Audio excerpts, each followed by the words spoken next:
Hello everybody, this is TipTopMTG here today with another Magic of the Gathering video. In today's video, I am talking about the January 13th, 2020 banned and restricted announcement. And before we jump into that, I just want to quickly explain what it is, just really quickly. This is essentially where Wizards of the Coast says, hey, these cards are now either banned, which means they can no longer be played, suspended, which means that they can no longer be played, but that's a temporary thing, and that only happens in Historic, or unbanned. And so, they're going to talk about all of those in a bunch of different formats. So why don't we just jump right into this? So starting off, we have here just kind of like a brief overview of everything that's happening. Here it is if you just want to see it. So, in Historic, Agent of Treachery, Winota, Joiner Forces, and Fires of Invention are banned from Suspended, which means that they weren't legal in Historic, and now they are permanently banned in Historic. Not permanently, they can only be unbanned, but Suspended is more loose. There's I would say 50-50, but, that's not exactly true, chance that a card that gets suspended gets unbanned. It's kind of like a test run for the banning to see how it goes. Then we have Nexus of Fate being banned. Now, this is kind of unusual, so Nexus of Fate was banned in all best of one formats on MTG Arena, which is the primary way a lot of people play. But that meant that in Historic best of three, which is like the only format it's legal on in MTG Arena, it was a powerhouse. And it's kind of weird to see a card go from not banned to banned, not even suspended, which it kind of was banned before, and now it's like actually banned. And what this means is that you will get wildcards for them, which you don't get if something is suspended. We'll talk about wildcards when we jump into the Historic section. Then Burning Tree Emissaries also suspended, which this is the first card from a Historic anthology to be suspended, and it's kind of interesting to see how cards that they thought would be a perfect fit for the meta ended up being too powerful, and we'll talk about that more when we get into that. In Pioneer, Oath of Nissa is unbanned, so the only thing happening in Pioneer is an unbanning. In Modern, Arkham's Astrolabe is banned. In Pauper, Expedition Map and Mystic Sanctuary is banned. So these are all, in terms of, being true in tabletops, if you play in paper cards, and Magic Online, this will happen today. For MTG Arena, it'll happen July 16th, which is actually important, and we'll talk about a little bit about that in a second when we talk about Historic, and Historic is the first one here. So this section's by Jay Parker, one of the, managers of the Historic format on the MTG Arena team. So we currently have, I'm going to read through it and just give you my thoughts. We currently have 3 cards suspended in Historic: Winota, Joiner Forces, Agent of Treachery, and Fires of Invention. As with all suspensions, we have been carefully watching how the changes affected the Historic meta, and our data is showing that is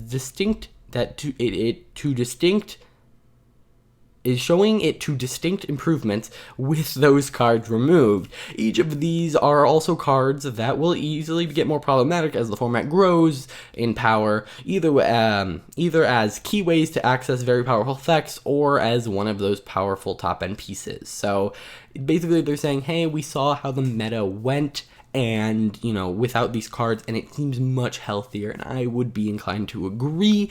I mean, I think Agent of Treachery could have been argued to be brought back, but with things like Luca still in here, there are way too many ways to cheat this out. I could see it getting unbanned in the future when Historic becomes more powerful, once it reaches, parity with Pioneer, which does not mean it's becoming Pioneer, that just means it has a very similar card pool. Agent of Treachery isn't that problematic in Pioneer, so they could unban it in the future. But yeah, I think this is the right move, permanently banning it.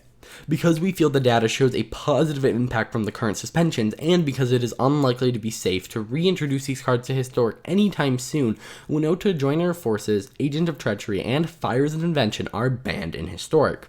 Players will be receiving wildcards as normal for these bans per the policy announced earlier. So what this policy is okay. So whenever a ban happens in MTG Arena, let's take Fires of Invention, which was banned in Standard and suspended in Historic.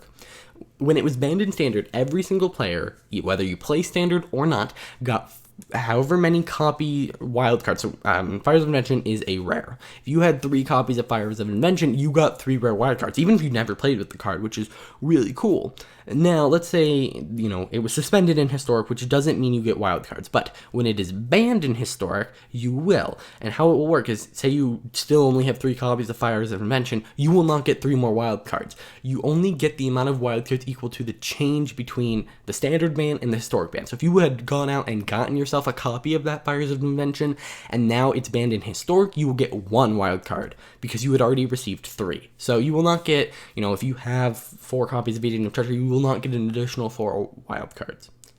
Though these suspensions now bans improved the metagame, the top end of Historic is still becoming too constricted. Shortly after the suspension of Winota, the top 2 decks comprised roughly 15% of best of 3 play, showing a healthy, diverse spread of decks. Now the top 2 decks are roughly 35%, and the rate of concentration is increasing. So basically, they said it looked pretty good, but then new problems arise within the meta as when you take out the 2 biggest decks.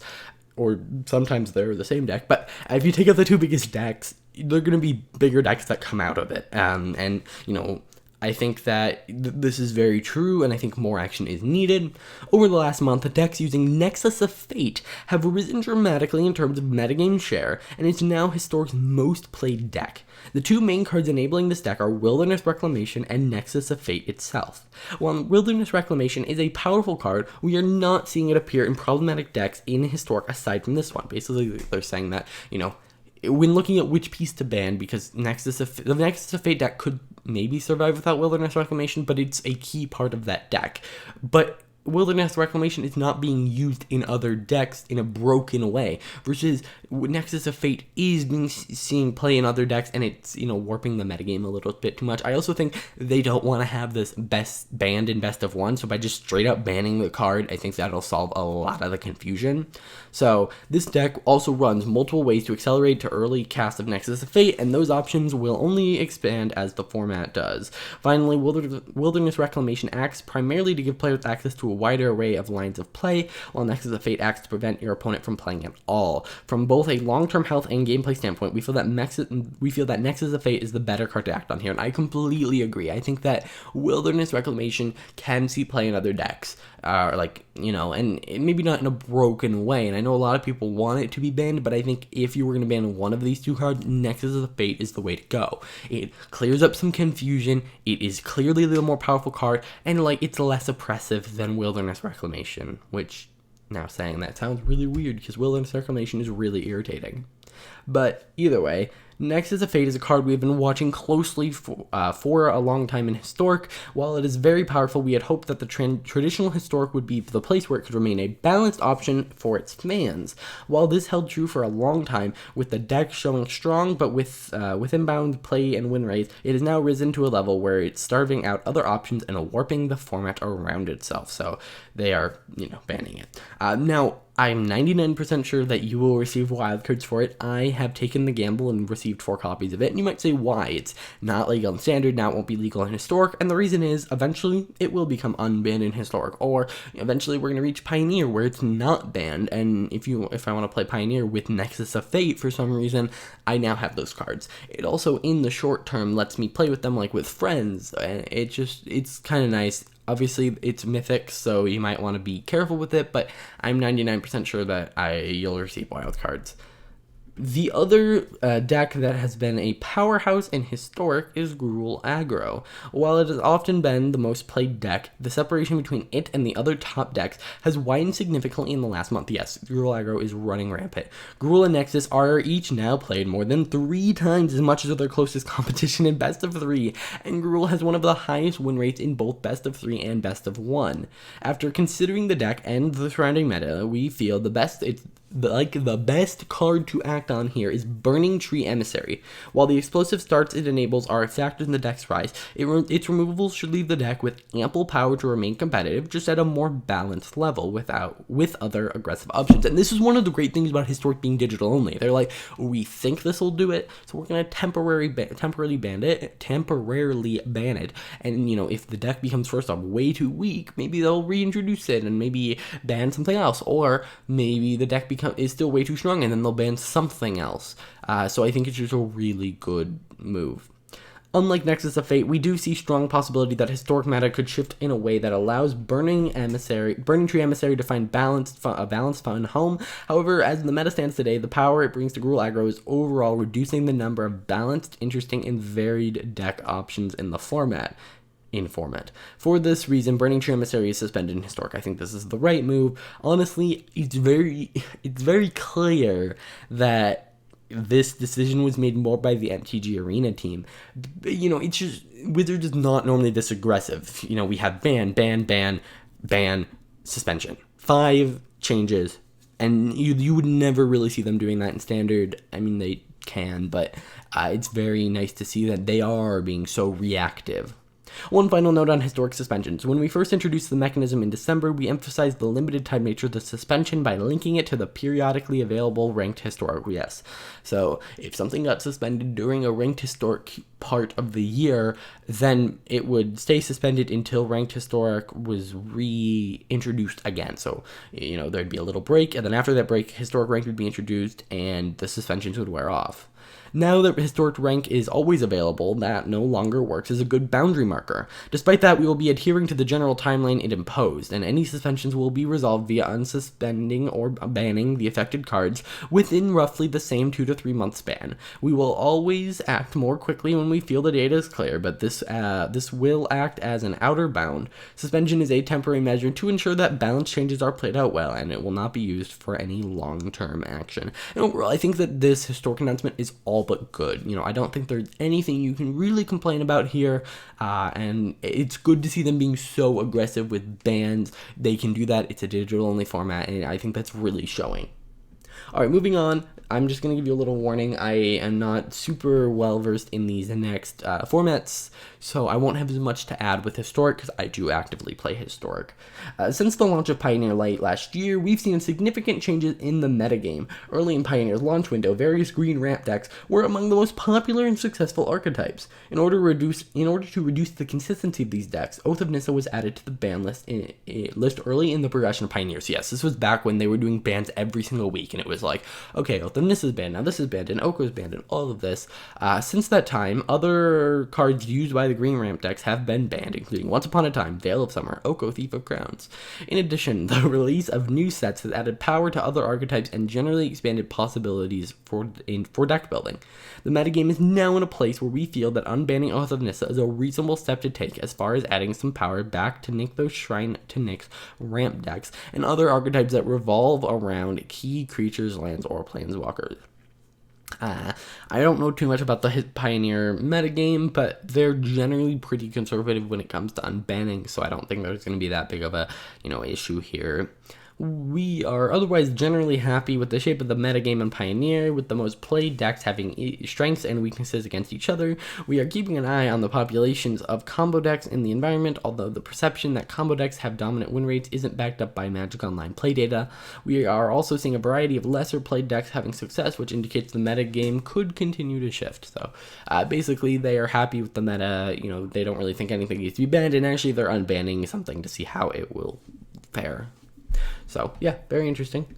We have a Modern. Over the past several months of Modern metagame, we have seen a rise in popularity and win rate of multicolored decks using Arkham's Astrolabe, with some variants approaching 55% non-mirror match win rates. While these decks have taken on several different forms, their common game plan is using Astrum Astrolabe to play powerful cards across several colors. As a result, Arkham Astrolabe has become one of the most played cards in Modern. While there's nothing bad about multicolored good stuff decks having a place in the metagame, their power and flexibility is usually counterbalanced by making concessions in their mana bases, often through lands that enter the battlefield tapped to cost life or involve some other deck building restriction. Arkham's Astrolabe makes the trade-off come at too low of a cost, as one Arkham's Astrolabe can often mean excellent mana for the rest of the game without costing a card. In addition, Arkham's Astrolabe leads to other synergy by virtue of being a cheap artifact permanent, and it can be blinked or recurred for card advantage. In short, Arkham's Astrolabe adds too much to these decks for too little cost, resulting in win rates that are unhealthy and unsustainable for the metagame. Therefore, it is banned in Modern. So basically, it provides really easy mana. It replaces itself in your hand. It's really good in artifact decks. It's really good in any deck that wants to blink things. It's used too much, and it makes the win rate way too high. We're keeping an eye on Astrom's Arcalab and Legacy for similar reasons, although at present the play rates and win rates of Arcanum Astrolabe don't warrant action. We're aware of concerns among the Legacy community on this point, but want to be consistent with our philosophy of only resorting to bans when a card or deck reaches problematic win rates that can't be solved by natural metagame forces. It's kind of inconsistent when they ban things. Sometimes they ban things because it's too not fun. Sometimes they ban things because of X, Y, and Z, but it's fine. Yeah. Moving on, we have Pauper. With last year's ban of Gush, Gitaxian Probe, and Daze in Pauper, I noticed a potential concern in that the weakening of blue tempo decks could create a rise in the popularity of Tron decks. While we didn't immediately see problematic metagame shift in the direction, Tron decks have remained steadily popular and strong, sometimes nearing 25% of the field among top finishing decks in Magic Online Pauper tournaments. And yeah, you know, win rate and deck percentage is a huge factor in bannings. This trend in combination with community feedback has prompted us to take a look at the role of Tron decks in the Pauper metagame. While it can be good for metagame diversity to have an archetype that plays differently from many others, we are seeing some negative effects in terms of repetitive gameplay, recursive play pattern, and locked states. This puts pressure on other decks to be able to deal with such game states, or else race the Tron decks and generally restricts the viable deck building space. So basically they're saying, you know, a big part of this deck is that, hey, you know, you have to build your deck knowing that it's out there. Therefore, we're taking steps of banning Expedition Map in order to reduce the consistency and popularity of Tron decks in the metagame. Second, multiple archetypes have recently adopted Mystic Sanctuary as another means of creating repetitive loop or lockup states. While decks often only play a couple copies of it, it is proving to be another key contributor of negative pressure on the metagame by enabling endgame loops. As a card that's likely to continue causing problems down the road, we're choosing to also ban Mystic Sanctuary. So they're kind of being preemptive on this, which I think is good. Our intent is that the combination of bans should considerably reduce the speed and consistency which Tron decks assemble their mana engine and eventually loop or lock states, as well as reducing the amount of repetitive gameplay coming from various blue-based tempo decks. So, they're trying to balance out the metagame. They don't want a deck that makes you have to build around it. I think that's really smart. Next, a note on Standard.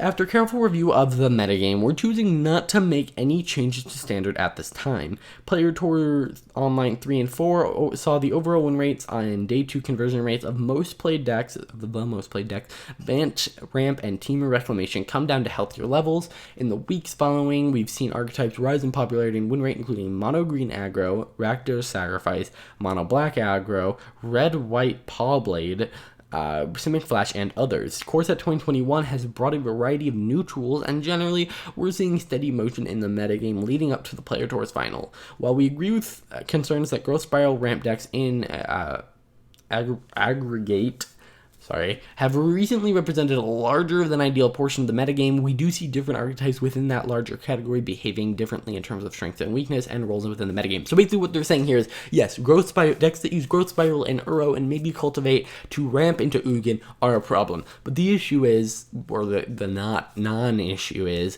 that a lot of those decks are trying to achieve different things by just ramping really early. And I kind of disagree. I think Core Set 2021 has actually not done that. It's actually made it much more, concise. What you're doing, you're ramping. You're casting your Anissas, you're casting your Teferis in order to get to Ugin. And once you get to Ugin, you just wipe the board and swing with a bunch of lands and just win the game. And so I think that, I think that this will start to be actually reduced, but with the signs of the metagame shifting away from ramp in recent weeks, I disagree. Obviously I don't have all the data that they do, but have you played MTG Arena? Everything is just ramp. They just ramp, whether it's Bant or Sultai, they're just gonna ramp until you're dead. The release of Core Set 2021 and Standard with rotation coming in the fall, we've decided to let the metagame continue in its natural evolution. Basically, they're saying it's rotating soon, kind of deal with it, which I know is a very pessimistic way of looking at this. It's just kind of what I get from it. Alrighty guys, that is all of the bans. I'm going to kind of scroll up to the top so that you can see the, just kind of the overall, just the overall bans and unbannings. This was a very interesting ban announcement. It had so many different things. It's very long. And so yeah, if you guys enjoyed this video and learned something new, hit that like button, subscribe, and I'll see you guys in the next one. Bye.